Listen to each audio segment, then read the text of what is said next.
25th December, Quaid Azam Day speech in English. Honorable Chief Guest, my respected teachers, and all of my fellows, Asalam alykum. Today, the topic of speech which I am going to deliver is Quaid Azam Muhammad Ali Jinnah. There are so many great personalities, but I like Quaid Azam Muhammad Ali Jinnah. A person who was not only a man but a whole institution of truth, honesty and sincerity.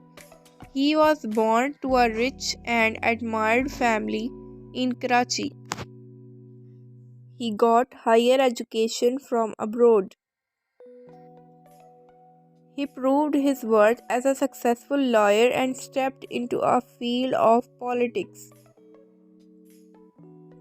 Quaid Azam observed the miserable condition of Muslims and decided to work for them.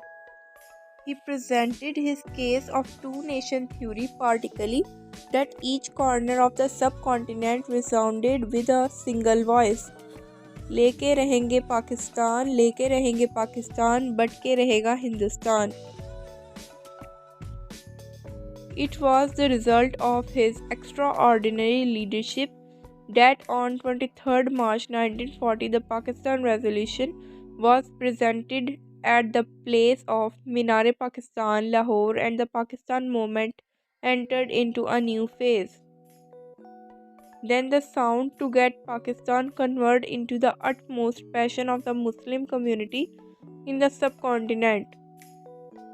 Quaid Azam had a broad, vast, talented and clear vision and a lively sense of practical work which kindled the whole nation over the path of a unique course, and eventually on 14th August 1947 a new sun appeared at the horizon of South Asia, which shone with a new name, Pakistan. Yes, the Pakistan of Quaid, which was determined with the slogan Pakistan का मतलब क्या? ला इलाहा इल्लल्लाह. At the end, I want to share some of the evergreen wording of Quaid Azam, as he said, I do not believe in taking the right decision. I take a decision and make it right. Thank you very much.